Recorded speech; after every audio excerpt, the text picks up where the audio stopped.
Minulého roku sme mali u nás na Mestskom úrade veľmi zaujímavú diskusiu, aj prednášku. A je to tá istá diskusia prednáška, ktorú budeme mať aj tu a dnes.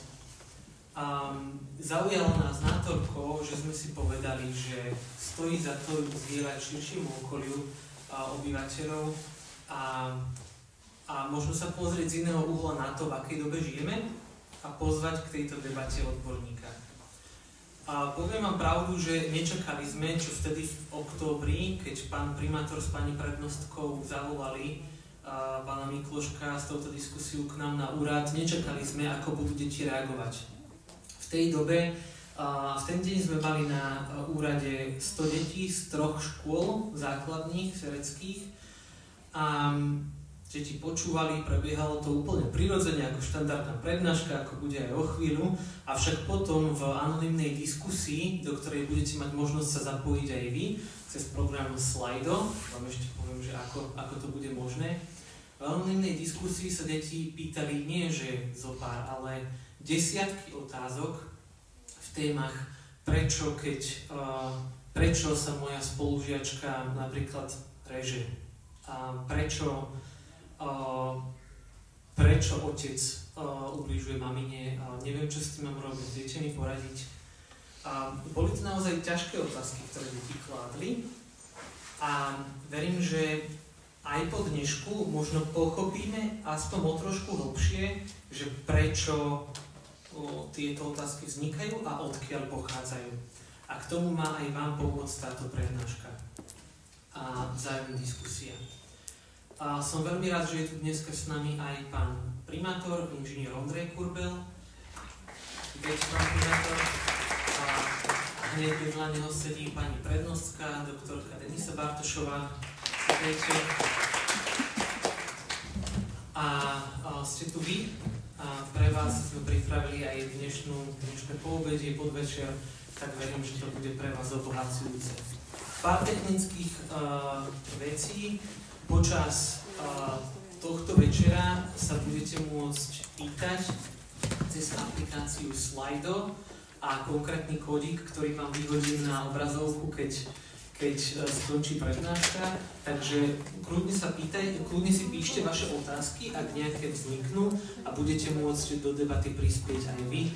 A máte tu k tomu možnosť. Ak by ste nevedeli, ako sa používa aplikácia Slidov, tak bude tu na strane stať aj moja kolegyňa Simona s mikrofónom a budete sa môcť prihlásiť a slovo vám dá.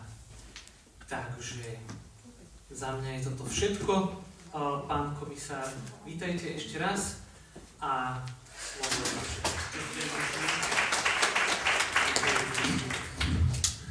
Priatelia, veľmi som poctený, ďakujem pekne, že môžeme byť s vami. Veľmi sa teším prítomnosti len mladých ľudí, ale aj vás rodičov, ktorých chcem naozaj povzbudiť, pretože je tiež môj background, že som lekár, detský lekár, robil som dlhodobo práve v oblasti raného detstva. Rané detstvo znamená niekde hlboko v maternici až po nejaký 4. rok života.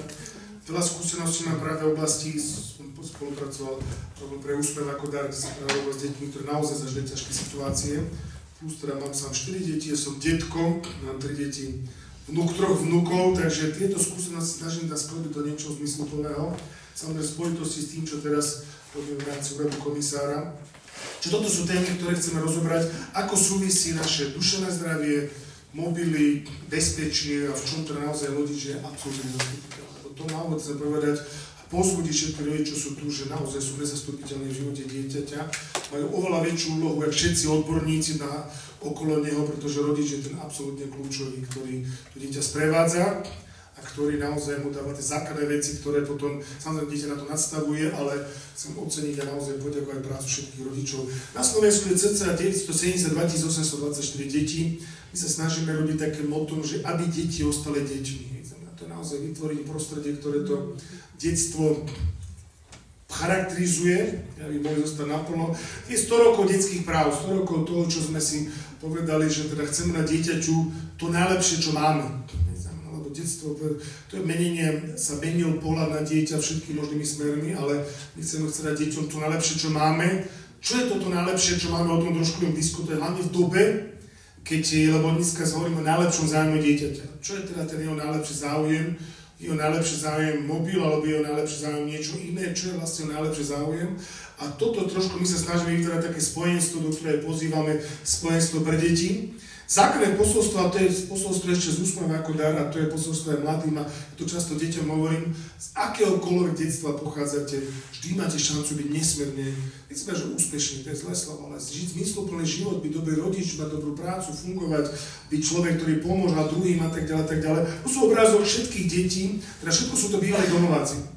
Bývalí domáci, ktorí zažili naozaj zlé veci zažili. Jeden z nich riaditeľ detského doma, druhý kvestor vysokej škole, tretí je sociálny pracovník, ktorý vybudoval celú sieť pre rodiny a tak ďalej. Znamená dokonca máme kňaza, ktorý vyrastol v detskom domove a tak ďalej. Čo on si povedal naozaj, že toto je to optimistické najviac, že napriek tomu, že množstvo detí prežíva ťažké chvíle, to si musím povedať, že ten počet detí narastá, že tých problémov je naozaj veľa. Napriek tomu každé dieťa, keď stretne tých správnych dospelých, lebo tí sú naozaj kľúčových, a to chcem zdôrazniť, že my často hovoríme, že najlepšia pomoc dieťaťu je pomoc jeho rodine. Najlepšia pomoc dieťaťu je pomoc dospelým, ktorí sa o ňo starajú, ktorí sú okolo neho. To je to kľúčové, pretože tí dospelí sú pre ne rozhodujúci a sprostredkujú mu to najdôležšie, čo je, a to je nejaký život v bezpečí, v istote, z ktorého sa môže naplno rozvinúť svoje schopnosti. To smutné, čo je, to povedal Rufus takým pekným slovom, že tie ľudia láske ublížia, tam prvé trpia deti. A tá doba je dneska zamotaná. To si musím povedať, že dneska je domotaná doba.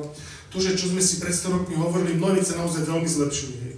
Prístup školstva, zdravotníctva a tak ďalej. Napriek tomu, tak toto je obrázok dvoch detí, ktoré stratili rodičov, teda rodičia blbli, popíjali. Jedno dieťa starlo, druhé dieťa. Ten chlapčík nosil niekoľko mesiacov tú svoju sestričku, to je skutočne príbeh z východného Slovenska. A sa mu posunula celá panva, to je až taký symbol súrodeneckej lásky, ktorá im pomohla prežiť.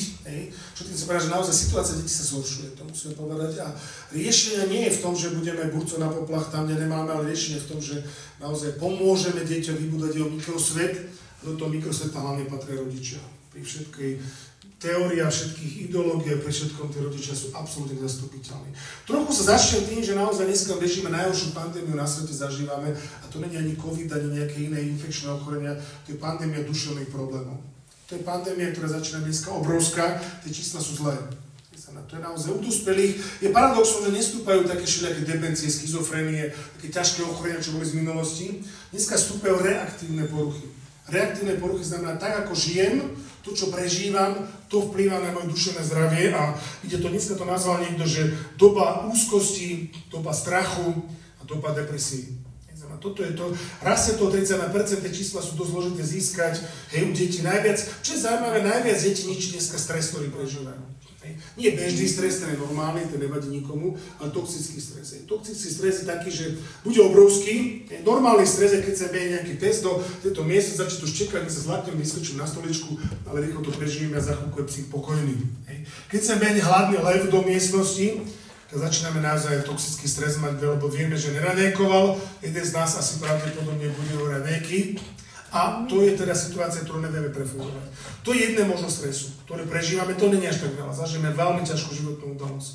Tu deti niektoré zažívajú. To, čo najviac dneska zažívajú, to, že ja žijem vedľa leva, ten lev je v klietke, ale ja nikdy neviem, keď ten lev vybehne. On búcha na ten zámok a ten zámok padá a ja každú chvíľu môžem lev vybehnúť. To je situácia detí, ktoré žijú v ústavnom ohrození. Dneska začínajú byť to, že naozaj žijú v komplikovaných vzťahoch. Dneska naozaj ukazuje sa, že pandémia duševného zdravia problémov je pandémia problémov vzťahových. Tie čísla sú zlé. 1 zo 4 detí, to je zahraničí porovnávané, zo 4 detí 1 dieťa už má nejaký duševný problém, ktorý nevie zvládať. Základná charakteristika toho problému je to, že ja už neviem si s tým celkom rady. To, že sú smutní, je normálna vec, poviem si pre seba nejaký vtip a už som veselý, to je problém, ktorý viem zvrátiť. Čím ide hlbšie do toho, poviem si 3 vtipy a stále som smutný. Obrazne povedané. Situácia sa natoľko zhoršila, že v roku 2017 to bolo 1 z 10 detí. Monitoring v Čechách, tie situácie tiež obdobné u nás, 40% detí nejaký stredná štepek, depresie, úzkosti a tak ďalej, prijať zhoršeného wellbeingu a tak ďalej. Na Slovensku je to podobné, tie čísla sa rôzne od 20 do 40%, úzkosti, osamelosti. Paradoxom je dneska, ako k tomu ešte zdôrazním, v dnešnom čase, keď decká zažívajú kontakty s deťmi a mládežou z celého sveta, môžu komunikovať s kým sú, sústavne sú medzi ľuďmi, napriek tomu hlavný spúšťač duševných ochorení je pocit osamelosti. To je paradoxná doba, ktorá nebeží len u detí, ale aj u mladých, aj to isté beží ešte aj u dospelých. Ten pocit osamolosti, ktorý súvisí s môjim pocitom zlyhania. K tomu sa ešte vrátim. Čo je podstatné je, toto sú čísla tie sú dosť komplikované u mladí z hľadiska alkohol, opitosť a tak ďalej, to stúpa. Emancipácia dosiahla svoj vrchol, pretože dievčatá sa plne vyrovnali chlapcom, v tomto smere na pitie, zlé drogy a tak ďalej, si to bohužiaľ tá strana sa komplikuje. Čo je dôležité tiež, keď pijeme napríklad energetické nápoje, 30% mladých od 15 rokov užíva energetické nápoje. Čo je dneska kardiológovia bijú na poplach, ja viem, že sa usmerajú, že popíjate, hej, ale čo chcem povedať to, že infarkty mladých, to nikdy nebolo, 19-ročný infarkt a tak ďalej, bijú na poplach kardiológovia, bijú na poplach a tak ďalej. Futbalová asociácia nám hlásila čím ďalej tým viac mladých umrtí, nečakaných a tak ďalej. To sú nové a nové problémy, kde si samotávame veci. Hej. Ja rozumiem tomu, že niekedy sa na nás mladí pozerajú, že vy nás chcete zakazovať, to nie je tak. My vás chceme chrániť, pretože vidíme, že to začína vynikať spod kontroly. Veľmi nebezpečná scéna je drogová. Kreativita dealerov je čím ďalej tým absurdnejšia a trzejšia. Polosyntetické marihuany, automaty na HHC a tak ďalej. Bolo hrásené niekoľko 100 otráv mladých, ktorí hlavne kombinácia HHC, iné drogy a tak ďalej, tie automaty, čo boli. Čiže toto naozaj tá scéna je veľmi komplikovaná. Využívajú díleri medzených zákon a tak ďalej, čo je podstatné to, že vidíme, keby to bolo také jednoduché, ja to hovorím mladým otvorene, tak by nebola tá situácia taká zlá, je proste niečo, jak sa hovorí, niečo nefunguje. Čiže toto je tiež čísla od IPčka, poznáte IPčko, 61% spúšťačov depresiu mladých, väčšinou osamelosť. Absolutne absurdnú. Keď naozaj na sociálnych sieťach máte kamarátov od Kuala Lumpur až po New York, všade môžete komunikovať, posielať si najvtipnejšie videá, aké môžete, že tie videá sú niektoré naozaj smiešné. Paradoxom je to, že mala by to byť najsmiešnejšia doba, pritom je to doba najväčšej depresie, najväčšej osamelosti. Čiže ten výrok je pekný. Mladí, voľakedy IPčko kontaktovali hlavne kvôli konfliktom s rodičov a tak ďalej, dneska komunikujú osamelosť a na druhom mieste pocit zlyhania.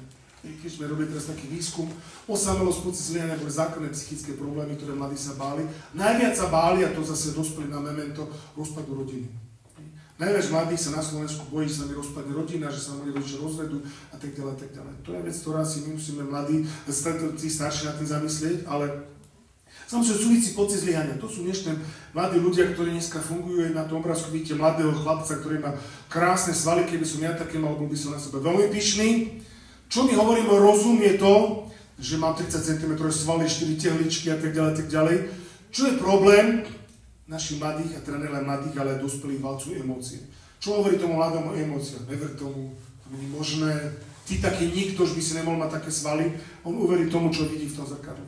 Že to není pravda a tak ďalej. A to sú veci, ktoré dneska mladí neveria, tým sa dostáva sa do situácie a toto je charakteristika dnešných mladých, nielen mladých. A to je téma, ktorá je pre rodičov strašne dôležitá, ale pre nás. Celá teória je veľmi jednoduchá. My máme naše racionálne procesy, emočné procesy. Rozumové procesy, hej. Ono to je to, že keď napríklad ide na mňa auto, hej. Môj oči zasignalizujú, pozor, rúti sa na teba auto, môže ťa zraziť.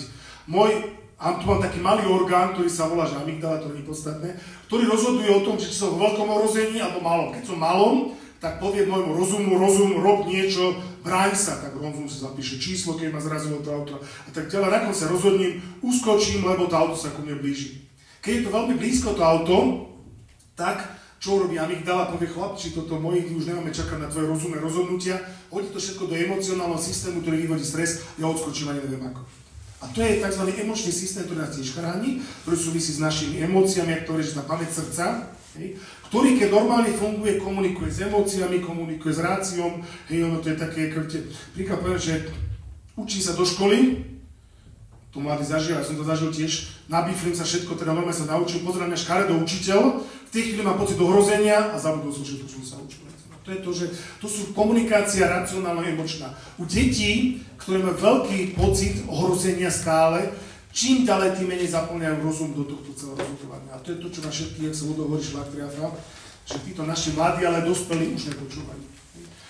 Argumentujem, toto, oni žijú v emočnom svete, kde potrebujú emočné zážitky, emočné veci a tu sa úplne nás pracuje s mladými. To, čo základom tej práce, to musíme vracať k deti, ktoré emočne rozhádzané pocit bezpečia. Tomu dá pocit bezpečia, ten v ňou vyhral. Čo je nebezpečné, je to, že pocit bezpečia veľmi často dávajú online priestor. Zajímavé, my sme robili výskum, lebo online priestoru budem o tom veľa hovoriť, že to je téma dneska, ako veľmi ohrozuje mladých. Naozaj sú tam také žúmpy, že by si neverili.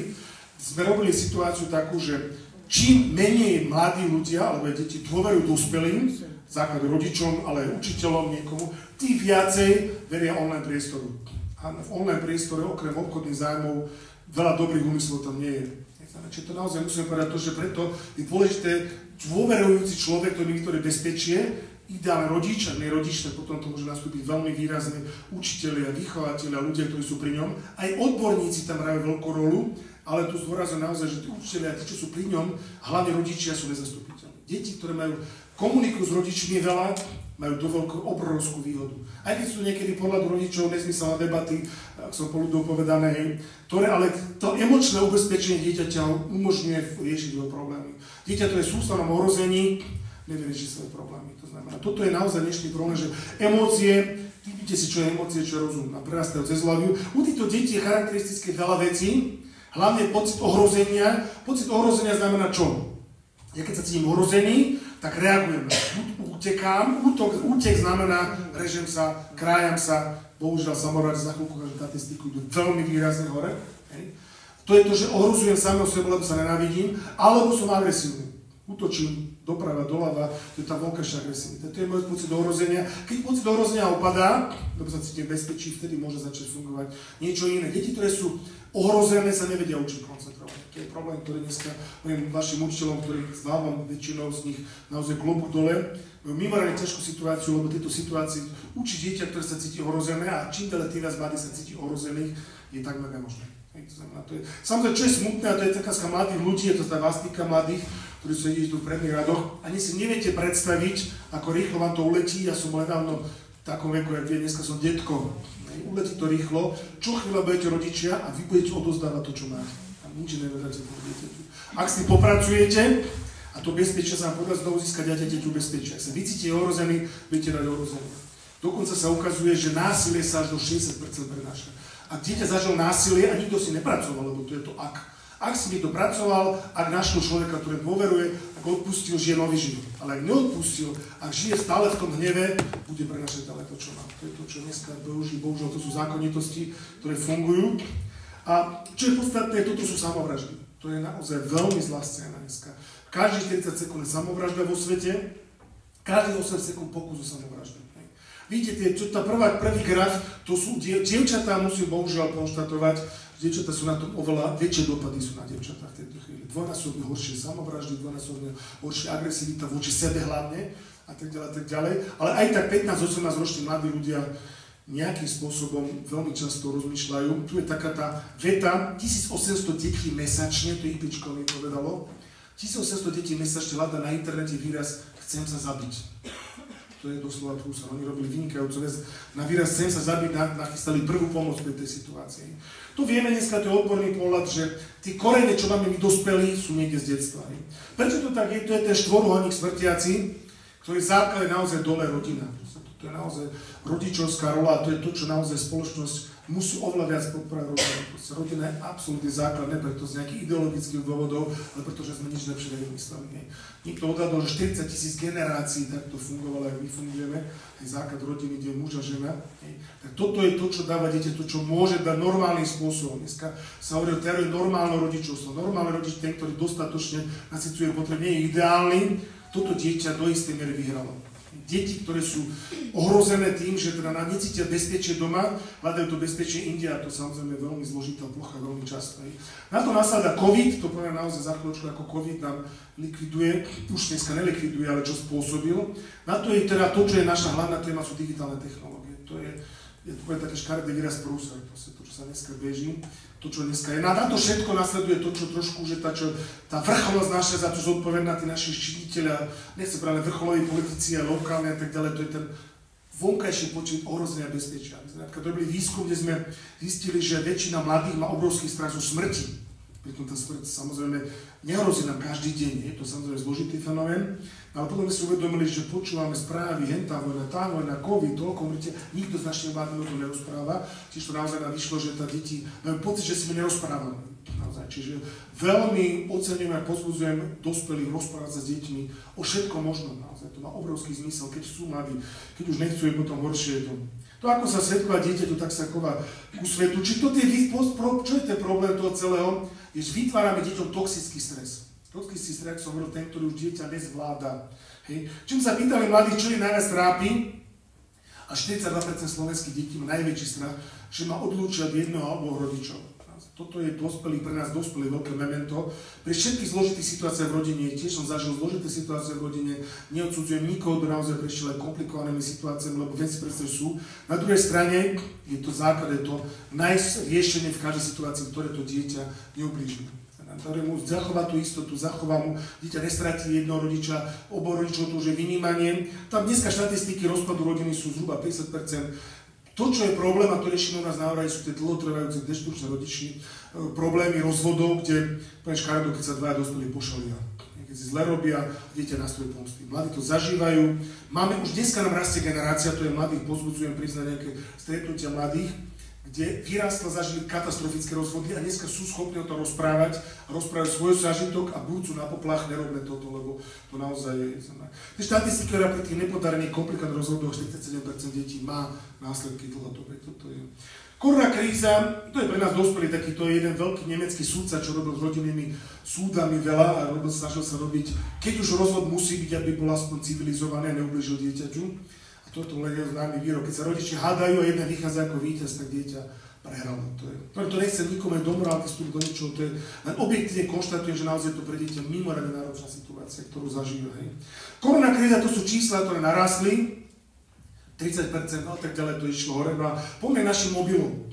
Naši mladí, musím povedať aj seba kritické, my starší, lebo dneska napríklad vstúpa vysoko závislosť seniorov na mobiloch, to je taká nová téma, ktorá je, to znamená naozaj, závislí sme vtedy, keď ide víkend a ja si neviem odrieknúť na mobil, to znamená mladý čas, keď som už závislý, za prvé, keď sa moje záujmy menia, kamaráti ma volajú fotbala, radia výborné veci, ktoré ma ešte pred rokom bavili, ale už dneska nejde, lebo som na mobile, keď samozrejme začína byť z toho nervózny a neviem sa odrieknúť a o 3 ráno som ešte na mobile, ale hlavne najlepšie je to, že poviem si, že dneska 4 dní budem bez mobilu, týždeň budem bez mobilu, či to vydržím. To je pre mňa dobrá skúška, tiež neviem, či by som to úplne vydržal, ale čo chcem povedať, že toto sú znaky závislosti, dneska čím ďalej tým väčšie u mladých je na to, lebo tiež sa hovoríme, že naučme mladých rozumne pracovať s mobilmi, čo absolútne veríme, to super, ak dieťa nie je závislé. To isté, ako by ste povedali, narkomanovi, ktorý je závislý, nauč sa rozumne drogovať, to sa nedá, lebo je závislý. Ktoré dieťa je už závislé, tam sa ťažko hovorí o rozumnom riešení. To už naozaj treba, a toto veľmi pozbudzujem rodičov do určitej radikality, pretože ja chránim dieťa, keď mu berem drogy, ho neobmedzujem, pretože ho chránim, keď mu berem mobil, ale sa s ním dohodne, že o 10 vypne Wi-Fi, je to opäť jeho ochrana. Toto. Čiže, čo sú závery, teraz pár veď, ktoré o tom, slovenské deti, my sme mali výskum zhruba, väčšina detí viac ako 5 hodín denne na mobiloch. Francúzi, Češi mali viac ako 7 hodín denne na mobiloch. To je číslo strašne vysoké. Zoberete, koľko je to školských rokov, koľko je to mladosti. Bohužiaľ aj my dospelí si to musíme zmerať, že to telefón ľahko zmerá. Koľko sme na ňom mobily, si musíme sledovať svedomie. Ale my sme mali tú výhodu, naša generácia, že my vyrastali, keď sme ešte tieto závislosti nemali. Čiže vtedy sme sa venovali pekným detským veciam. To znamená, toto je, čo je tragický záver, je Talianská asociácia pre pediatru, veľmi vážená asociácia pediatrov v Taliansku urobila jasný záver. Čím je času na sociálnych sieťach, tým väčšia depresia. Paradox, úplný paradox, pretože malo by to byť naopak, mali by sme mať radosť, zábavu, srandu. Poviem príklad, že dneska čo je prvý bod, že tie siete sú naozaj stavené tak, aby vyvolali závislosť. Pozrite si film Sociálna dilema, to je asi 5 rokov starý film, už mnohé veci sú Social Dilemma, to na Netflixe. Tam jasne hovorí o tom, jak sú tie algoritmy tak vypočítavané, čo je to závislosť. Ferko, už sa ti 3 dní si sa mu neozval, možno, že je strašne smutný, okamžite sa mu ozví, čo to je, citové vydieranie v závislosti a tak ďalej. Oni sú tie mechanizmy naozaj tak robené. Odmena, lajky, to jeden plastický chirurg mi hovorí, že v istom štáte v zahraničí začali operovať mladých ľudí podľa počtu lajkov na filtroch. Vy ste si na filtri urobili obrazy pre veľké uši. Keď vám 30 ľudí lajkovalo veľké uši, tak si išli plastickému chirurgovi, lebo určite sa strašne každému páči, že má veľké uši. To sú absurdné veci, ale ktoré bohužiaľ naozaj bežia. Dneska je to. Toto je totiž to, toto bolo zaujímavé, toto sú veľkí zakladatelia sieti. Vidíte, Tim Cook, Bill Gates, Steve Jobs, ani jeden si nedovolí dieťaťu svoj mobil do 12 rokov. To je paradox veľký. Toto je naozaj, vedeli, čo deťom dávajú, čo berú. Toto sú veci. Čo je kriminálne veci, a toto je naozaj vážna vec, toto je ten mechanizmus závislosti. Som na sociálnom nejakom médium, urobím nejakú akciu, dostanem reakciu, tam ma vybudzuje do ďalšie a ďalšie. Určite sa vám stalo mladým a aj starším, že niečo si hodili a čakáte lajky a stúpajú, nestúpajú, mám depresiu, nestúpajú, naopak som šťastný, lebo mám 4 lajky a tak ďalej. Toto sú vedomé mechanizmy závislosti. Naozaj to robili najlepší psychológovia. Je známe, že keď zapnete počítač, v tej chvíli Silicon Valley si zapnú najlepšie počítače a vy tú partu nevyhráte. Nemáte šancu byť rozumný voči najmodernejším mozgom sveta. To sa nedá proste naozaj. Oni to zámerne robené, aj keď, a to je otázka pre to, čo som napríklad ja vôbec netušil ako rodič, dneska už ani nie sú nebezpečné sociálne siete, dneska sa viac ide, on sa to volá, že streamovacie platformy, to by tak odborne povedali, to je, mladí to asi lepšie poznajú, to je Twitch, BeReal, potom je tam Discord. Čo je problém tých sietí, to sú úplne uzavreté skupiny, úplne anonymné. Tam v podstate dospelí, alebo teda ten, kto tam nie je pozvaný, nemá šancu sa do toho dostať a tu sú najťažšie veci. Od zneužívaní, návody na samovraždu, v Čechách popísali prípad, v takomto skupina depresívnych mladých ľudí, kde sa vybral vodca a ja vás budem viesť, na 4. poschodí otvoril okno, do prvý skočí. Je naozaj to dieťa skočilo, naozaj skočilo. Tam vznikajú tie všetky nezmyselné výzvy od taký ako zec hovno, prepáčte, až po výzvy. Teraz viete, že najnovšia výzva je, kto najviac acylprínu zje, či paralelu, či čoho. To sú vážne veci, ako tie decka, naozaj tam, exity sú tam dlhodobé následky. Minule som rozprával s mojim blízkym priateľom, čo je Jan Riapuš, poznáte ho, ten vozičkár, čo je majster, olimpijský majster, tuším 7 medailí, má vzácny človek.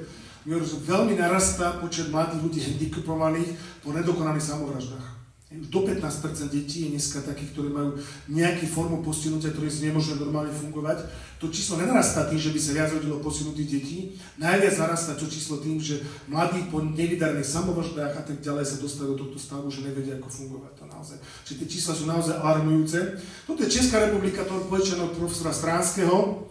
A tak ďalej, čísla, obrovské čísla, vidíte, čísla, ktoré sú sociálne siete, videá a tak ďalej, všetko. Hej, toto sú následky, sú takéto, prepáčte, Stránsky povedal veľmi múdro, keď chcete mať sprosté a hlúpe závislé dieťa, dajte mu mobilu.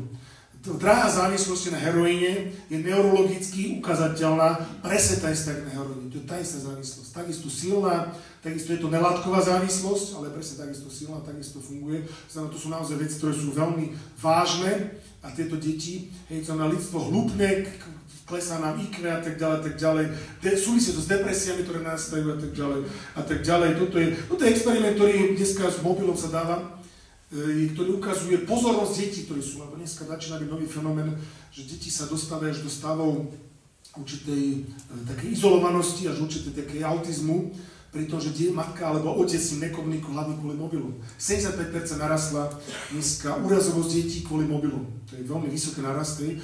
Rodičia dávajú mobily, hej. Najnovší fenomén je mobilovanie, teda venovanie sa mobilu počas kojenia.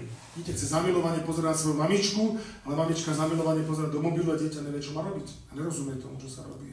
To sú veci, ktoré dneska bežia. Tuto je krásny experiment, ako vníma dieťa. Matka, dieťa povedia, máme zamrzný chvíľu, či si vôbec dieťa vnímne, že nejaká iná emócia tam je. A dieťa, matka má zamrznutá byť, koľko vydrží, dieťa najprv vykrikuje, si to môžete povedať na YouTube, najprv vykrikuje, potom kričí, potom robí grimasy a za minútu 40 plače od bolesti. Až takto plače od bolesti, lebo matka s ním nekomunikuje, necíti nič emočné od tej mamy. To trvá to minútu 40, si predstavte, že to trvalo 2 hodiny, 2 dní, 2 roky, celé detstvo, že aké to má dopady na jeho emočný život, ktoré sú naozaj veľmi zlé. Toto isté funguje v týchto ostatných sférach. Čo to je, naozaj nás to strašne povzbudzuje, hlavne nás otcov, lebo my to intuitívne vedia. To zobrazuje, nemusíme, že dieťa mimoriadne nás vníma. Už prenatálne, o tom sa dalo hodiny hovoriť, deti máme video, jak dieťa prenatálne komunikuje s otcom, otec mu zaklope, dieťa sa pohne tým smerom, kde je otec a tak ďalej. To znamená, toto je celé, ale čo chcem povedať je to, že toto rané detstvo je kľúčové na komunikáciu emočnú. ktorá naozaj je zásadná, ale aj u otcov. Som to chcel zdôraziť, naozaj povzbudiť všetkých otcov k tomuto. Toto je smutný obrázok, to mi tiež povolil používať pán profesor Stránsky. To je, viete, keď sa opýtali, čo škodí, čo sa stane s detským mozgom, keď používa stále mobil. On povedal tú čarovnú vetu, že nič sa nestane. A to je ten najväčší problém. Keď máte sval a ho nepoužívate, tak ten sval za chvíľku čo? Uchabne. Toto modré, to sú patologickí hráči a tí, čo sú patologickí užívateľe internetu, sú časti mozgu, ktoré odumierajú. To není, že také, že tie mozgy sú nedocenené, oni už naozaj odumierajú. Čo to znamená, toto je naozaj situácia. My nijak nerozvíjame mozog, všetky tie teórie, ktoré ukazovali, že využívanie mozgu v našemu vyššom veku, vyhodenie mozgu, využívanie týchto technológií sú veľmi limitované naozaj. Dneska Švédi zaviedli znovu tlačené skripta. Tvrdia, pri tlačených skriptách 30% si mladí ľudia viacej zapamätajú. Keď sa vrátim k tej agresivite, toto bol ten graf, ktorý bol, je naozaj mobil a vôbec internet je mimoriadne nebezpečné miesto pre deti a mládež. To mi hovorí vysoko postavený policajt, urob si falošný profil 14-ročného dievčaťa, nejakú peknú Aničku, peknú fotku dá a povie, že som Anička, hľadám kamarátov a že budete v šoku, kto sa vám prihlási. Od kamarátov z mokrej štvrte až po agresorov, až po ponuky na sobáš a reálnych agresorov sexuálnych. Dneska vieme, že tuto vidíte tie čísla. 1/3 už má detí schúta so sextingom, znamená kontaktne, keď my robíme veľa takých prednášok, Akadémia proti šikane a tak ďalej. Väčšina detí nám hovorí, že už ich kontaktovali neznámi. Neviem, tu by ste mladí mohli tiež povedať, či vás nejaké neznámi kontaktovali. Verím, že teda jedna mama mi hovorila, že bola pritom nejaký reálny sexuálny agresor, kontaktovali 14-ročnú dievča, že ona sa roztrasla, nevidela, čo má robiť, si predstaviť tu. Proste má reálne sexuálne námeny. Dostala 14-ročnú dievča od nejakého neznámeho z internetu, ktorý sa v prvej fáze tvári, že je váš najlepší kamarát, nadáva spolu na vás na rodičov, na všetkých, ktorí sú vaši nepriatelia, aby si získal vašu dôveru. A v tej chvíli pritvrdzuje. Najviac sa sústredujú momentálne na postihnuté deti a na deti, ktoré majú aj mentálne postihy. Vylákať ich a väčšinou to začína tak a pošlú nejakú fotečku, ukážu mi prsíčka, prepáčte, on je to naturalistický. Dieťa pošle a v tej chvíli pasí a už nevie ďalej, pretože pošlem to vašim kamarátom, rodičom a už je citové vydieranie. Tu to je také, že z týchto 30% detí má skúsenosť s sextingom a reálne posielanie sexuálneho obrazu. Hej. A deti si najvítá deti hlavne v tom, že si myslí, že to potom stlačí delete a sa vymaže. Všetci viete, že čo raz je na počítači, raz je v online priestore, už nikdy nevymažete. Dneska napríklad zamestnávateľe, to je mladí ľudí, dneska zamestnávateľe si pozrievajú 10-ročný profil a podľa toho vás berú do zamestnania. To sú naozaj vážne veci, že dneska sa to využíva. Niektoré mi hovorili, tí, čo robia tie najímanie pracovných miest, že on si naozaj pozerá váš internet a 10 rokov dozadu, 20 rokov dozadu a inú skúsenosť mi hovoríme kamarát, mal nejakých kamarátov v týchto IT firmách a chcel sa odhlásiť po roku užívania sociálnej siete, tak sa pýtal, tak zo strany, čo ste si od mňa zhromaždili, aké dáta. On povedal, že on bol v šoku, že manželka, ani mama nevedela toľko vecí o ňom, ako za rok používania internetu sa dozvedel ten internet. Oni študujú vaše profily, oni študujú všetko, že naozaj to profesionálne robené, aby nejakým spôsobom vedeli o vaše všetko. Čiže to nechce strašiť, sú to obchodné záujmy, až na poslednom mieste je nejaká pomoc mladým. Čiže to naozaj treba otvorene o tom hovoriť, túto situácia nie je jednoduchá v tomto. Čiže keď ideme trošku k takému záveru, aby sme to nenaťahovali, z tohto všetko dneska agresivita narastá. Vidíme to v správach, vidíme to teraz, tie posledné udalosti sú úplne katastrofické.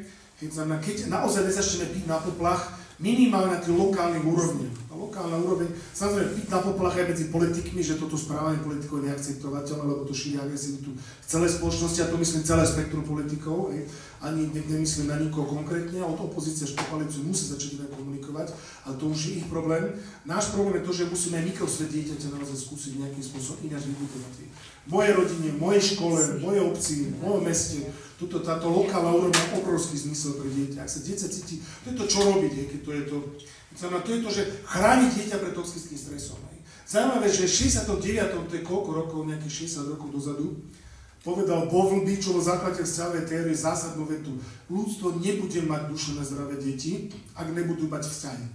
Viete, my sme teraz vyhlásili taký rok lepší vzťahov, sa snažíme trošku tiež burcovať na poplach.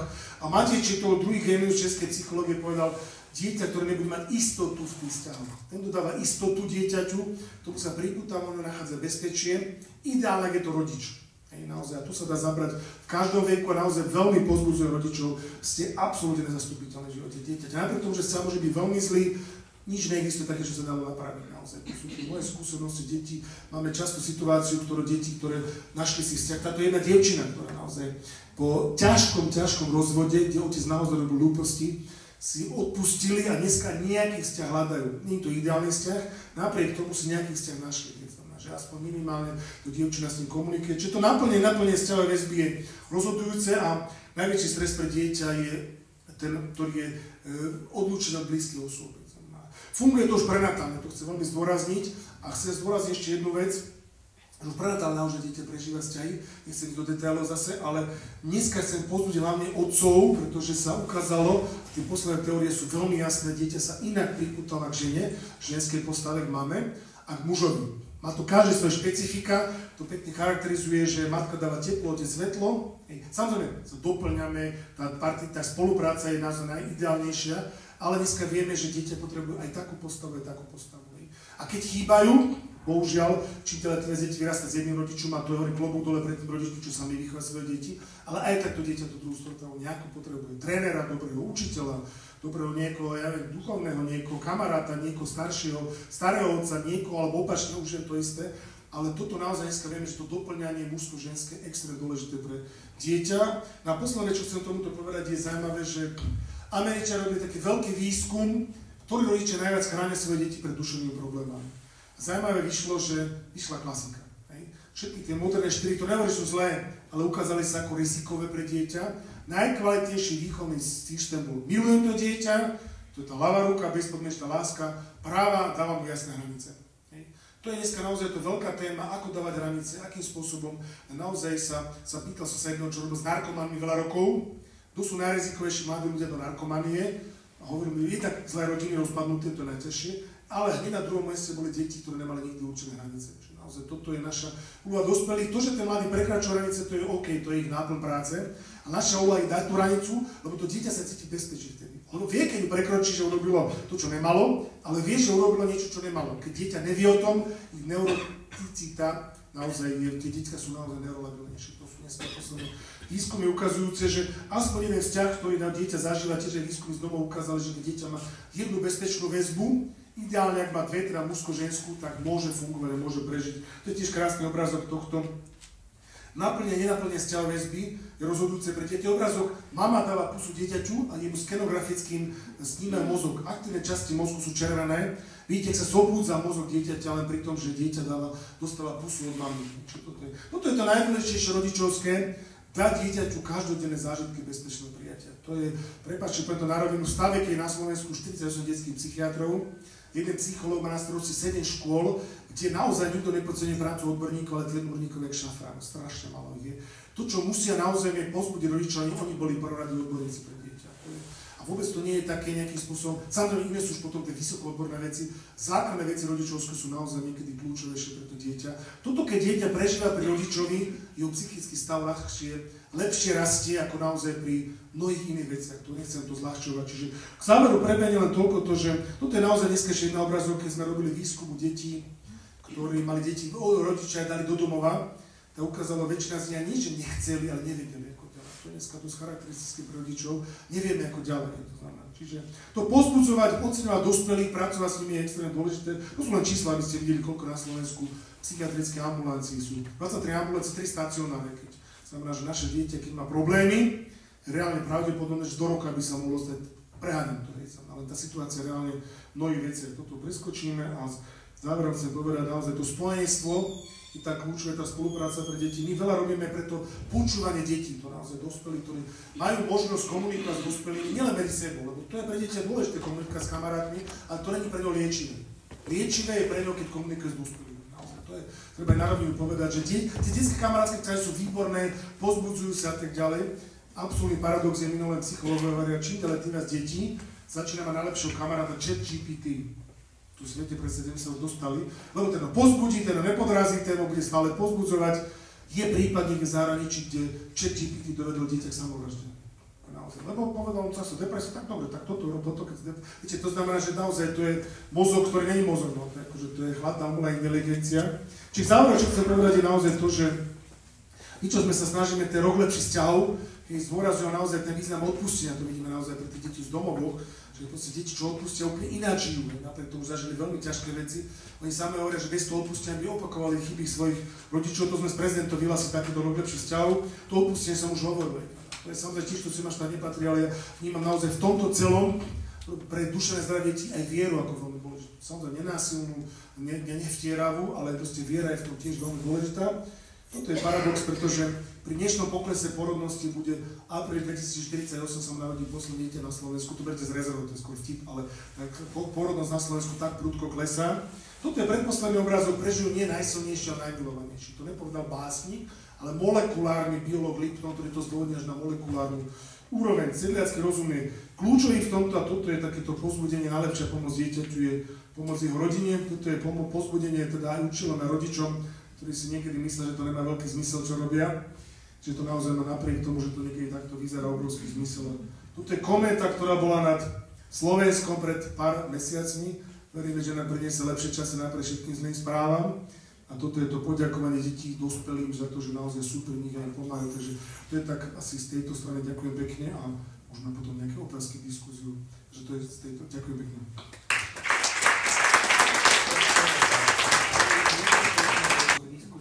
Ktorú máme pred sebou a vidím, že pridávate aj lajky. Pán Mikloško, my si týkame. Jogo ťa volajú tak hovorovo.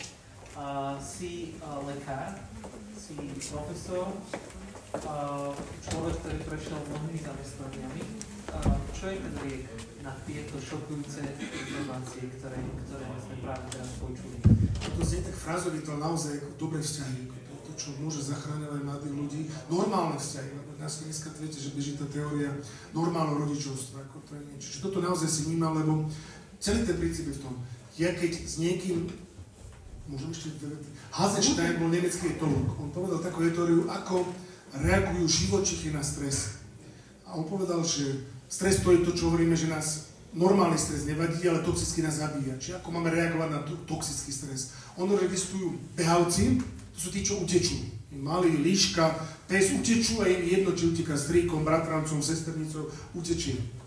Potom sú, prepáčte, to sú hlavne koníky a tak ďalej. To, čo som hovoril psi, to sú hlavne hniezdenci. Oni záležujú do brlova, do budy a tak ďalej. Opäť je mu jedno, či je v tom brlovu sesternicou, bratrancom. Ale to, čo nás ľudí a niektoré tie vyššie primáty, kde my hľadáme bezpečie, a to je jediné miesto, kde nájdeme bezpečie, sme nosenci. Nosenie znamená, že ja hľadám bezpečie v prítomnosti niekoho iného. Často hovorím, že aj teda hovorím, zase to sa nepatrí, ale aj kresťanstvo je preto pekné náboženstvo, lebo je vzťah s Bohom, o vzťahu. Hľadám bezpečie v prítomnosti niekoho iného. Toto by vytvára optimálny môj stav, lebo bezpečie mi dáva homeostázu, lekársky povedanú. Homeostáza je rovnováha, ktorá mi umožní optimálny vývin všetkého možného, až mozgu. Dneska vieme, deti, ktoré sú ohrozené, ich mozog sa vyvíja úplne neoptimálne. Až po príklady extrémne ohrozených detí, ktoré naozaj ten mozog má úplne na štruktúrálne zmeny. Čiže naozaj toto je to, že ináč to nevieme získať ako bez vzťahov, ktoré žijeme medzi sebou. Čiže liek je mikrosvet dieťaťa. Tiež zaujímavé to, že jedna vec je, ak nás ničí politika a tak ďalej, tých zhora. A druhá vec je, neviem, či ste videli Život je krásny, to je film z koncentráku. Tam je strašne smutný film o koncentráku, kde ale je zasa vec toho, že otec vytvorí mikrosvet dieťaťa pre svojho syna, v tom, že hráme hru, že to je taká hra, možno ste to videli, a kde ste nevideli. Celé podstatné je to, že chlapec prežije koncentrák vďaka tomu, že otec mu vytvorí také bezpečie, že to dieťa zažíva bezpečie dokonca v podmienkach koncentráku. To končí tak tragicky, akože teraz je zásadná záverečná hra, lebo už prišli Nemci, ktorí išli z country, lebo prichádza osloboditeľia. On povedal, tu sa schovaj, lebo hráme hru a hra končí až vtedy, že ťa nikto nesmie nájsť, lebo vedel, že keď nájdu Nemci ho zabijú. To otca medzi tým zabili, a došli osloboditeľia, čo nie je podstatné celý ten príbeh, ale to, že otec dokázal vytvoriť dieťaťu mikrobezpečie aj v prípade koncentráku. Teraz to trošku prežívam, moje vnúči trošku v nemocnici, je pri ňom otec, to dieťa tam zažíva srandu a zábav, napriek tomu, že si poplače, keď ho niekto pichajú, tak napriek tomu, keď som si včera telefonoval, to bol vtip za vtipom. To znamená, to je to, že prežíva bezpečie, ten mikrosvet dieťaťa je extrémne dôležitý. Čiže keď už nevieme ten makrosvet ovplyvniť, ten mikrosvet dieťa prežíva, sa dostane do bezpečia, ak sa mu zafixuje bezpečie, a toto chcem zdôrazniť, ten bezpečie sa nám fixuje, keď máme rok. Keď sa nám v roku zafixuje bezpečie, do istej miery sme vyhrali.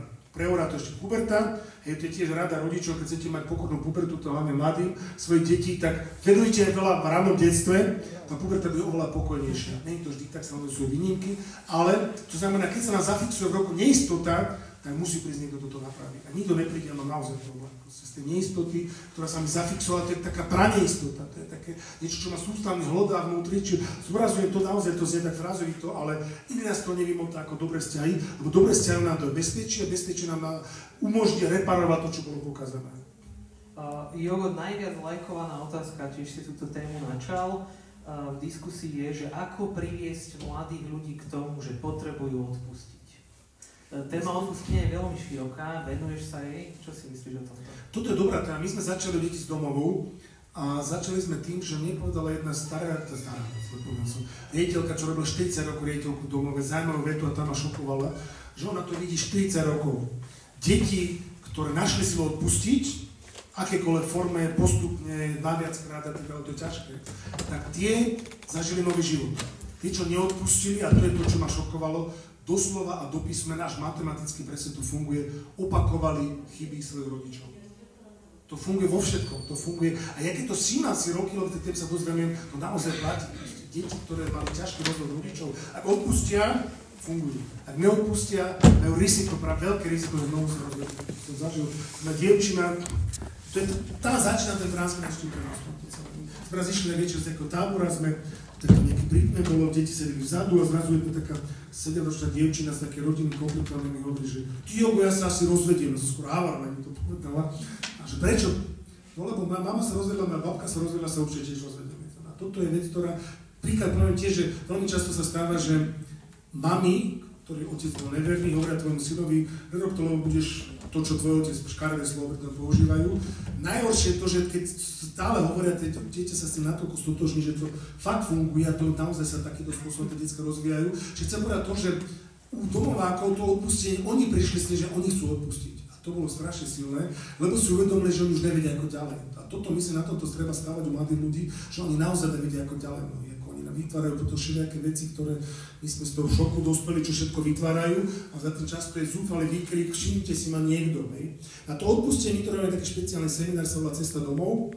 Hej, tento seminár je kresťanský, ostatné sú laické, lebo to odpustenie, keď človek je veriaci, sa mu, aj robia to aj neveriaci, detská úplne to je naozaj bežné robia, ale to odpustenie, keď človek je veriaci, sa mu ľahšie robí. Ale čo chcem povedať, že naozaj to zložitý sa, oni píšu list tomu, kto teda chcú odpustiť, je to veľmi ťažký list, je tam veľa slz, to znamená, ale samozrejme to dlhý proces, aby to aj pod kontrolou v tom, že aby to nedošli nejaké problémy, sú tam psychológovia, či naozaj to robené ako tak, aby to bolo dieťa v bezpečí, aby niekto nemal pocit, že my tam hazardujeme s deťmi. To znamená, čo je podstatné, to dieťa v tom odpustení, vysloviť tú vetu, že otec, mama a tak ďalej, odpúšťam ti, hej, a samozrejme nastáva teda nejaký ten akt ďalej, čo ďalej, a teda nejaký budovanie si ďalšieho života, hej. A čo je podstatné, že naozaj tie detská sami hovoria, že to je pre nich zásadná zmena. Proste to je najabsurdnejší prípad mi hovorila, to je naozaj pravda, jedna dievčina, ktorá mala problém, že ju mala zneužitie v rodine, ale teda ju niekto zneužil. Podstatné mi hovorila, že kým ona neodpustila, dovtedy sa povie to tak škaredo, všetci uchyli z mesta na vylepili. Proste, ak odpustila tomu, komu to jej ublížil, to prestalo. Čo ona bola sama v šoku, jak to až ďaleko ide, že to naozaj to odpustenie, to je súvisí s hnevom. Základ sa ma pýtali taký mladý človek, kedy viem, že som už odpustil. A on povedal, sme tak rozmýšľali tým a povedal, že vtedy, keď, áno, boli to ešte, to boli, lebo to je druhá vec, je odpustenie a vyliečenie zranenia, to sú dve rozličné veci. A naozaj musíme ďalej prejsť vyliečením zranenia. Odpustenie, môj vnútorný postoj, ja sa už nechcem hnevať. A to sme vlastne došli k tomu, že keď sa už nehnevám, tak to je vlastne základ toho odpustenia. Tak spomínal si aj ty už viackrát, že štatisticky sa tí mladí, alebo aj tí dospelí, ktorí dokážu odpustiť, dostanú do normálneho života, sú schopní fungovať v normálnom živote oveľa skôr, ako tí, čo nedokážu odpustiť. Len by som tým nadviazal na ďalšiu otázku. Je OK, že niekto iný mi, teda nie je to OK, ale stáva sa, že niekto iný mi ubliží a ja mu odpúšťam, ale ďalšia otázka v diskusii je taká, že prečo je oveľa ťažšie odpustiť sebe samému, než iným? Toto je výborné, teda som sa spýtal tiež, že tak chlapca z domova, čo odpustil mamu, to nebolo také ťažké, najťažšie bolo neodpustiť. A tu si musíme my dospelí uvedomiť, že my často podvedome zvaľujeme vinu na deti. keby sa bol lepšie učil, lebo sme sa neboli rozviedli. Je to jeden dieťa, že mu pravidelne otec hovoril, keby sa lepšie učil, nebude toľko piť. A to dieťko sa s tým stotožnilo. My sme robili taký výskum, naozaj sa ukázalo, že väčšina detí v domovoch si myslí, že na to participuje aj žena, že skončili v domove. Tu bola jedna dievčina, to som bol v šoku, 14-ročná dievčina, prvý raz sama sebe odpustila. Celý príbeh bol asi o tom, že ona 7 rokov sa dostali do domova, ona sa starala o 4-ročného a 3-ročného súrodenca. Ona si myslela, že zlyhala, ako 7-ročné dieťa sa stará o súrodencov, čo je absurdná situácia, ale ona si do 14 rokov vyčítala nebyť dňa, moje deti nie sú v domove. Moje súrodenci. A toto je to naozaj ťažké odpustiť samému sebe, lebo to je, ale to je ten istý princíp, proste musím nájsť silu, si napísať, prečo na seba nemám a tak ďalej, a teda prejsť tým. Už, samozrejme, nehovorím, že s vierou je to jednoduchšie, ale na druhej strane to robia aj decká, ktoré vôbec nemajú vieru, ktoré ale tiež prechádzajú s tým a tiež to funguje u nich, ale naozaj celý ten princíp je v tom, že ja nájdem teda proste silu vyrieknúť to slovo. To je naozaj dôležité povedať, odpúšťam tomu a tomu. A samozrejme povedať, toto mi to spôsobilo, aké následky to malo. A samozrejme potom druhá téma, že ja prídem aj pomocou nejakým spôsobom, že prejdú ľudia, že mi pomôžu moje zranenie, akože keď bol niekto zneužitý, tak samozrejme naštívame terapia, ktorý im pomôže aj toto celé prekonať. Ale ono to je tak, že tí, čo to riešia, že keď človek odpustí, to je rýchla cesta. Keď neodpustí, to je strašne rýchla cesta toho celého. Čiže to naozaj veľmi doporučujem každému a u mladých my väčšinou vychádzame z toho, že si tí mladí uvedomia, že už neviem ďalšie proste. A hlavne tá pravidlo, ktoré naozaj funguje, že ja budem opakovať chyby tým, ktorí sa neodpustili. A to vidím na sebe tiež aj na mnohých ľudí vedľa seba, že to až matematicky presne funguje. Som rád, že sa pýtate v diskusii. Chcem vám ale pripomenúť aj možnosť opýtať sa aj teraz live na mikrofón. Moja kolegyňa Simonka, Simi, môžeš nám zakývať? Je tam v rohu a drží mikrofón. Je niekto, kto by sa chcel opýtať aj takto? Môžete zdvihnúť ruku teraz? OK, ak nie, tak sa opýtam z diskusie. Bavíme sa o téme sociálnych sietí. Ďalšia otázka, ktorú sa pýta nejaký anonymný respondent. Čo s rodičmi, ktorí sú priveľa na mobiloch? To je dobrá otázka. To je treba, jak sa hovorí, zakázať vypnúť mobil. Deti by mali zasiahnuť. Nie, ale to je taká otázka našej dospelej, tak kto iný nás bude vychovať seba disciplína trošku. A je pravda, že niekedy si, viete, to je isté, narkoman už nevie si hrať v niektorých chvíľach. Toto naozaj sa musíme priznať, že niektorí rodičia, aj to dospelé deti už nevieme si pomôcť sami. A to hovorím, to sú príznaky toho, že matka, ktorá dieťa, ako by som zažil, dieťa plakalo a matka zvolala na mobil, lebo som nevedel otrhnúť toho celého. A to isté otcovia, to nechceme hovoriť, že mami, ale toto naozaj v istých veci priznania musí vyhľadať odbornú pomoc. Okay? Najťažšia, to je v podstate nemožná práca, to je, viete, keď alkoholikovi poviete, že je alkoholik, že nie, a vy všetci ste alkoholici, ja nie, tak mu nepomôžete. To je isté, dospelý, ktorý si neprizná to celé, tam je ťažká práca.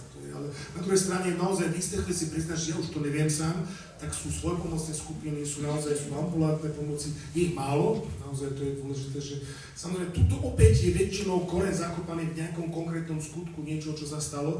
Tiež napríklad mnohí hovoria, že čo odpustili otcovi a niektoré veci hnevlivé vyšli, aj napríklad niektoré závislosti zmierili. Lebo ten hnev potenciuje tieto závislosti a to, že ja unikám do sveta, ktorý je pre mňa umelo vytvorený, aby som tam niečo našiel.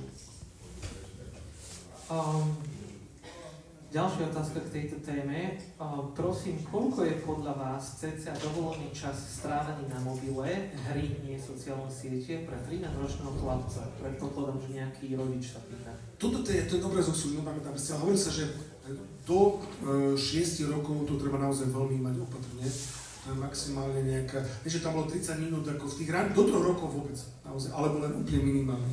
Do 6 rokov nejaká hodina tam, jak si dobre pamätám, ale nie si to, a to je, ona druhá vec je také, vnímate to dieťa, ja by som možno povedal 2-3 hodiny, akože to je naozaj niečo takéto, 13-ročný chlapec, tam ide o to, že ako sa vyvíja jeho fungovanie, alebo zaujímavé, my sa pýtali mladých veľmi, povedzte nám otvorene, robíte rozumné veci, alebo prepáčte, pre narovek robíte hovadiny na mobile. 80% zvilo ruku, že zábava, že teda rozumné veci, keď my to tak si vnímame, že robia rozumné veci. Čo je také zložité, že v dnešnej dobe, keď digitalizácia strašne postupuje, že narážame často na to, že priamo škola zadáva úlohy na mobiloch a tak ďalej, čo je, rozumiem, to je tá časť toho rozumného využívania, čo môže byť rozumná, problém s tým majú závislí. Keď sú závislé, oni to už neregulujú. A to je bežné dieťa, ktoré komunikuje, tak to je, ona druhá vec je taká, ani skôr by som nehovoril, že koľko je čas, ale všímať si príznaky závislosti. To dieťa vidíte, že mu najzaujímavejšie hovorili, že na psychiatrička, že brala sanitka dieťa, 4-ročné dieťa brala sanitka, pretože zaútočil nožom na rodičov, čo bola akútna psychiatrická pomoc, lebo mu zobrali, jak sa to volá, ten tablet. Hej.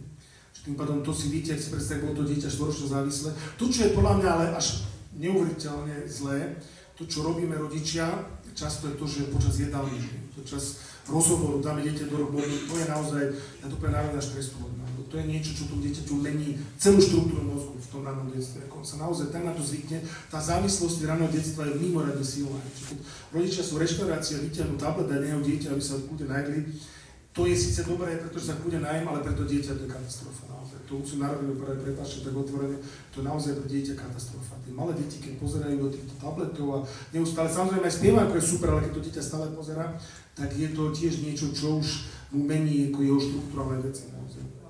Aj spievankovo ťažko obíme to dieťa cez obrazovku, no to je pravda. Aj keď poteší sa diečko, viem, mám nečerky, tak pozerávame.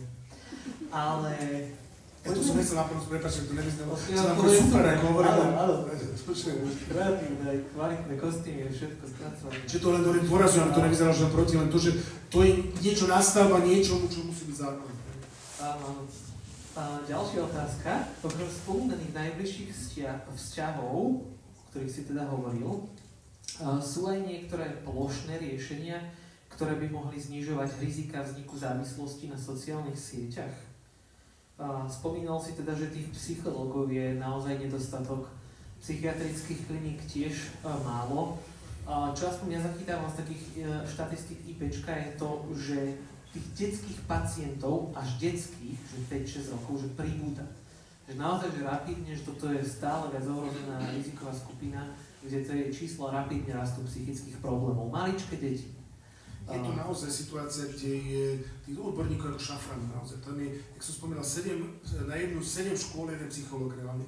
Tých podporných tímov reálne školy majú, tie, čo hovoria sa, že majú funkčné, to je tak do polovice najviac. Ako pri všetkej úcte, ako hovorí jedna klinika, to neberte. Čo je dôležité, to, že naozaj v tejto situácii je dôležité podľa mňa najkľúčovejšie učiť bežných okolo dieťaťa ľudí, to znamená bežne, to nevyzerá zle, ale proste rodičov, učiteľov, vychovateľov, základ prvej pomoci, to je jedna vec, ale druhá vec najbežnejšie dať dieťaťu náplň života. Naozaj to, čo volá kedy, kľúšky, športy, že dneska krachujú dedinské kluby, čo ja viem, fotbalové, lebo tam nikto nechce prihlásiť, čo mi hovoria títo moji kamaráti, tréneri a tak ďalej. To znamená, že deti strácajú zájem o to všetko. Samozrejme, otázka aj to rodiča, no tak poviem dieťaťu, že poďme spolu športovať, to ináč berie ako choď von hrať fotbal. Čo znamená, že toto naozaj je strašne veľká zodpovednosť na rodičov. Zdôrazňujem, ak má dieťa dôveru voči rodičovi, je vysoko chránené naozaj. To je také, že dnes na dobe nevieme eliminovať úplne to riziko, to sa nedá. Dneska záver tak hovorí, že deti, lebo to je zase trošku riziko, keď dieťa vychové v veľmi veľkej izolácii, tak sa dostane v nejakom veku, sa k tomu dostane a môže to nezvládnuť. To je keď dieťa úplne izolované od všetkého, to znamená to, taká tá zdravá konzumácia toho, že kde pod rodičom si odvolá nejako stupňové veku je dôležitá kvôli tomu, že sa stáva, že dieťa príde do školy, zrazu berá prvý na sociálne siete a nezvládne to. Čo toto je. Čiže to dobre to, že naozaj tá rola nášho rodičov je extrémne dôležitá dneska a to vnímam naozaj, keď deti, ktoré naozaj sa ukázalo, majú dôveru voči rodičovi, sú do vysokej miery chránené. Štatistika bolo tuším 7 minút týždenne priemerne, že sa rozpráva s dieťaťom. Áno, 7 minút. To, že keď sa dieťa má možnosť porozprávať s dospelým, ono to niekedy vyzerá blbozo. Ja vám poviem príklad.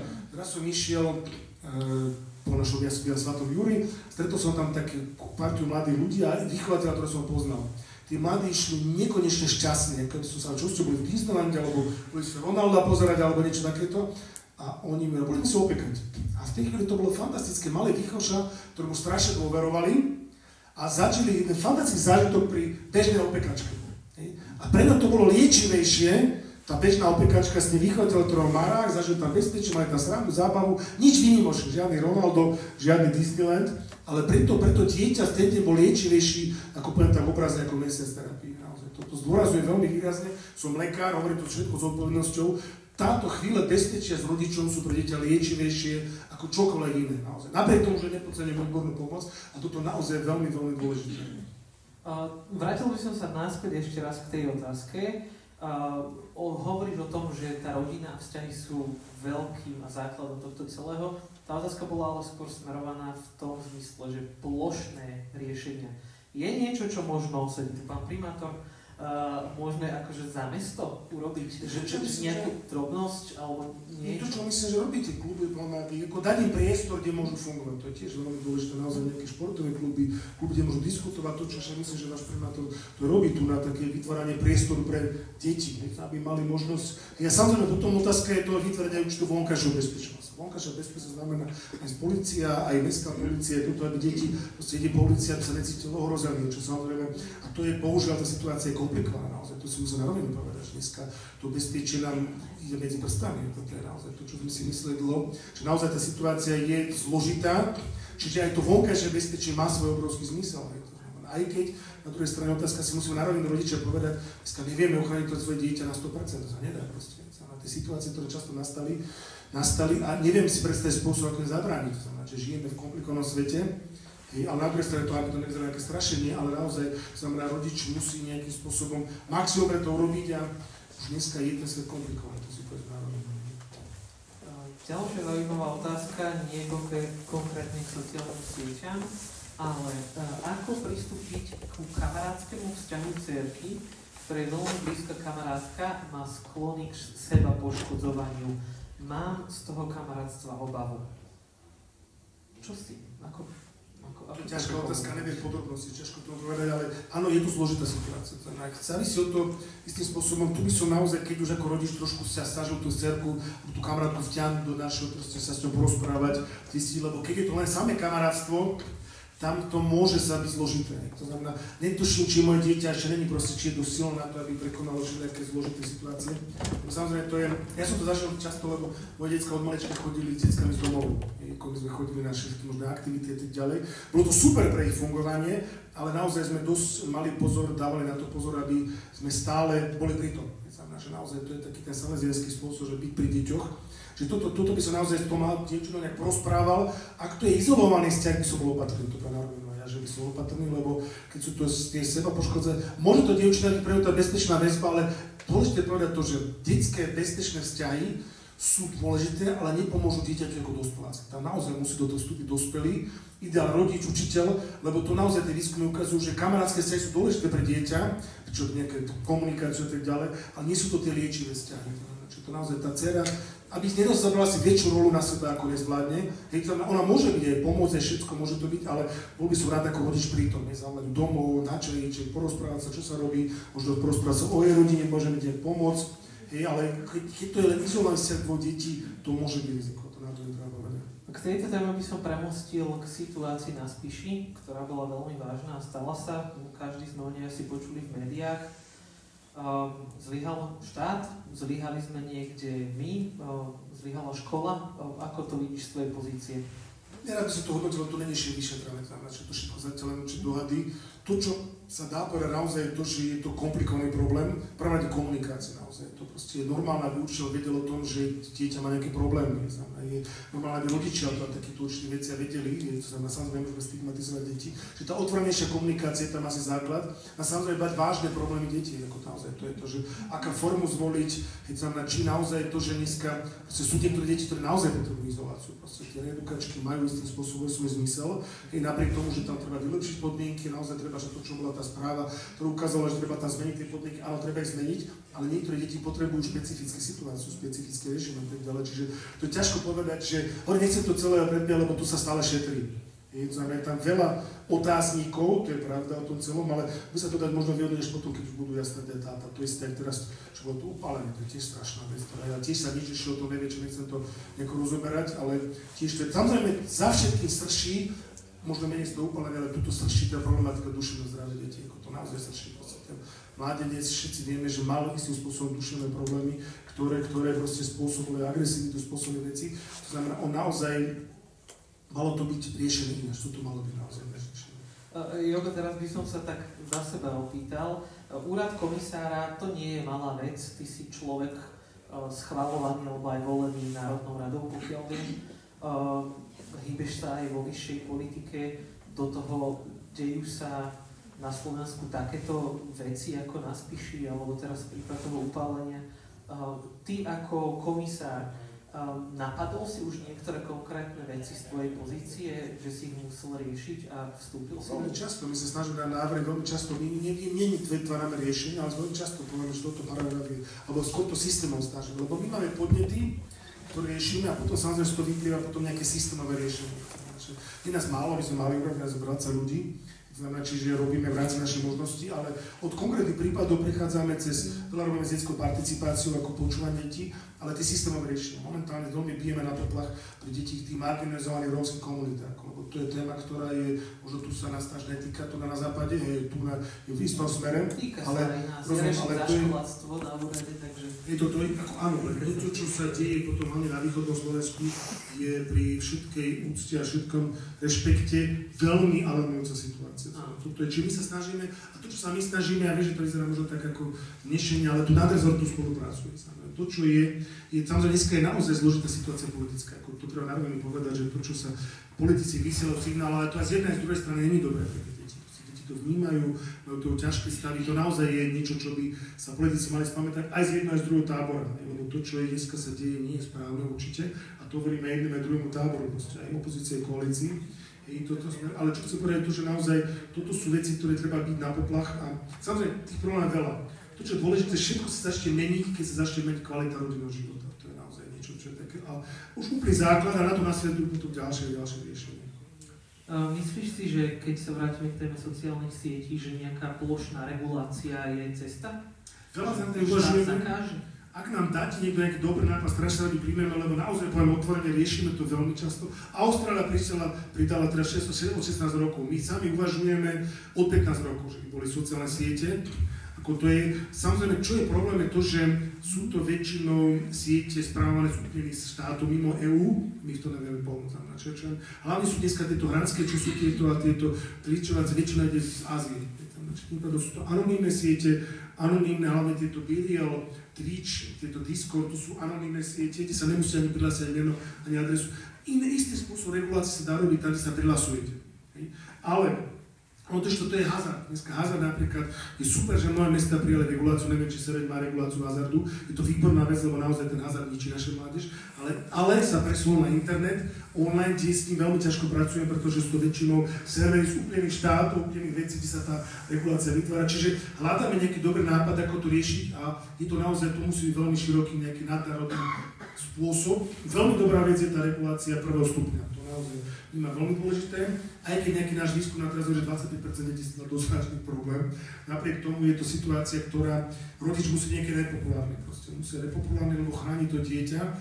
Čo je proste normálne, že keď vrátim sa k tomuto, že o 10. vypne Wi-Fi, to je úplne v poriadku, a rodič má to plné právo, nijak to dieťa neobmedzuje. Čiže to znamená, v ochrane dieťaťa treba byť istým spôsobom dôrazný, ale keď sa vrátime k tomuto, proste sociálne siete hľadáme spôsob aj u nás, pretože chceme pokračovať v tých ťahoch na reguláciu, to znamená, to je to, že možno to rozšíriť, možno nejako ináč, ale hľadáme spôsob, ktorý by po nárovinu tiež hľadáme, lebo v iných štátoch sa to tiež nedarí riešiť. Mnohé štáty to riešia radikálnejšie, väčšina štátov už má reguláciu. Rušili to nejako, Francúzi majú 7-ročnú skúsenosť s reguláciou, to veľmi chvália, aj keď sami hovoria, že šikana, ktorá bola škola, ustala, deti dneska komunikujú v škole, ale šikana sa presunula do večerných hodín. To znamená, že v noci majú šikanu.